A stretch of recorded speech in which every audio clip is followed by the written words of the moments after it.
السلام علیکم۔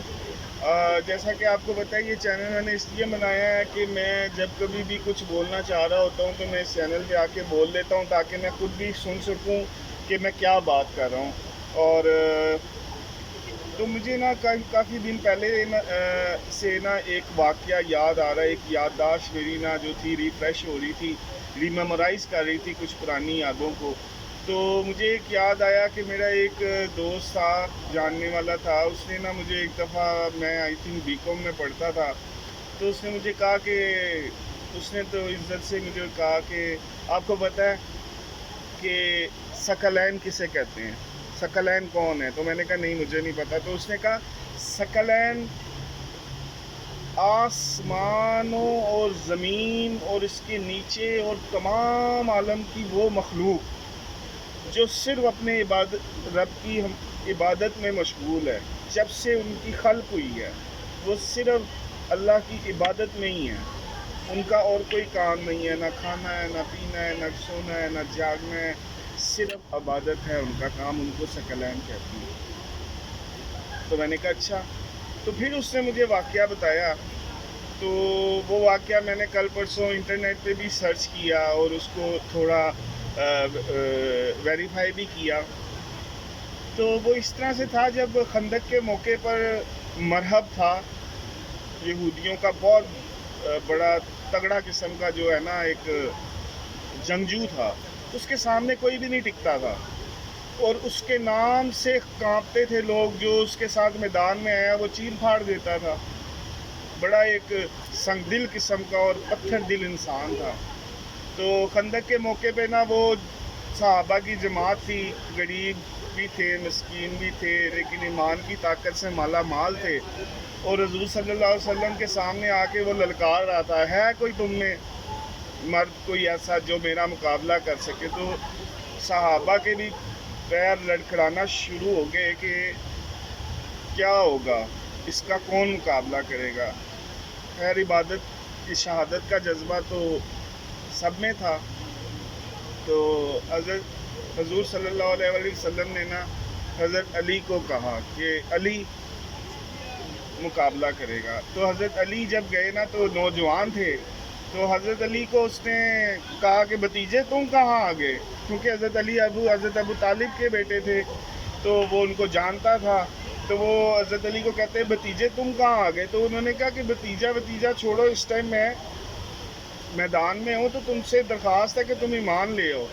تو خیر اتنی دیر میں اس نے کہا بھتیجے تمہیں پتہ نہیں ہے تم کس کے مقابلہ کر رہے ہو؟ تو حضرت علی نے کہا مجھے تیرا تو نہیں پتہ، مجھے اپنا ضرور پتہ ہے۔ تو حضرت علی اس نے کافی اس طرح جو بھی جھڑپ کرتا رہا، حضرت علی نے صرف اس پورے مقابلے میں صرف ایک ہی ضرب لگائی تلوار کی، اور وہ ڈھیر ہو گیا مرد، ٹھیک ہے۔ تو اس موقع پہ حضور صلی اللہ علیہ وسلم خاتم النبیین، انہوں نے ارشاد فرمایا کہ علی کی ایک ضرب ثقلین کی عبادات سے بہتر ہے۔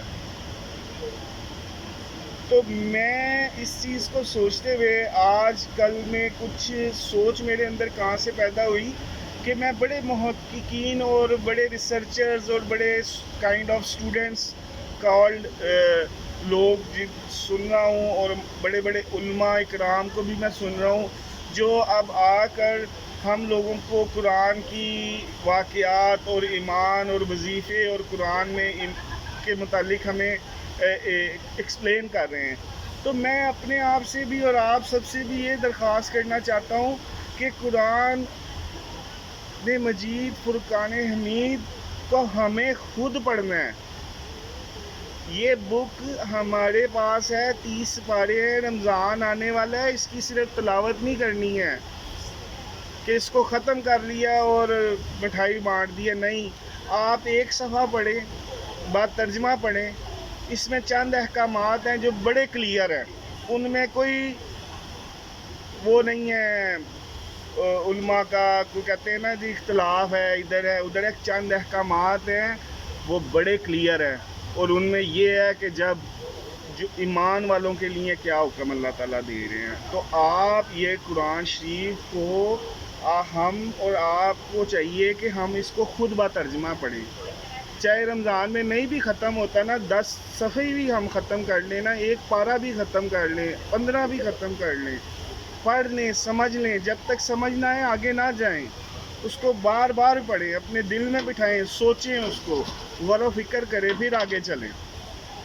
تو اس طرح سے ہمیں خود اس کو پڑھنا چاہیے، اس کو سمجھنا چاہیے. یہ ایک کتاب ہے، ضابطہ حیات ہے، جو نبی اکرم صلی اللہ علیہ وآلہ وسلم کے ذریعے سے اللہ تعالیٰ نے ہم تک، ہر مسلمان تک پہنچائی ہے. تو کہیں ہم ان میں سے نہ ہو جائیں کہ یا اللہ قیامت کے روز کہہ رہے ہو کہ ہم نے تو اپنے باپ دادا کو ایسا کرتے دیکھا تھا تو ہم بھی یہی کرتے رہے. تو اللہ تعالیٰ فرمائیں گے یہ بک تھی، تمہارے پاس ٹائم تھا، تم پڑھ لیتے. تو آپ لوگ ان کو مت سنیے، کیونکہ میں آپ کو اس لیے کہنا چاہ رہا ہوں سن لیں. لیکن میرا ان سے کوشچن یہ ہوتا ہے کہ جو حالات ملک میں اس ٹائم ہیں، اور یہ جتنے بڑے، سب سے بڑا تو وہ مرزا انجینئر، ٹھیک ہے، انجینئر کہنا بھی اس کو توہین ہے. اتنے بڑے ڈھیر لگا کے یہ کتابوں کے بیٹھے ہوئے ہیں، اور یہ لائیو سیشن کر رہے ہیں. تو ان کو یہ صفحہ قرآن کا، حدیث کا نہیں نظر آتا. جب آپ کے معاشرے میں ظلم اور بربریت ہو تو ہر مسلمان پر، ہر انسان پر فرض ہے جہاد. تو یہ کیا کر رہے ہیں؟ اگر یہ نہیں کر رہے تو یہ صرف اپنی مرضی کی حدیث کھولتے ہیں، جس کو جہاں سے لگتا ہے کہ میرا سکہ چل جائے گا تو وہ آپ کو سمجھا دیتا ہے. اور ان سے کئی لوگ ایسے ہوتے ہیں ہمارے جیسے، جو کہتے ہیں ہاں ہم نے سمجھ لیا، اب یہ پڑھنے کی ضرورت تو نہیں ہے. نہیں، ہمارے پاس اللہ تعالیٰ نے ہر مسلمان کے گھر کتاب دی ہوئی ہے اپنی. تو ہمیں چاہیے کہ ہم اس کا با ترجمہ ضرور پڑھیں اور سمجھیں. ہماری کوشش یہ ہونی چاہیے. تھینک یو ویری مچ، اور اللہ حافظ.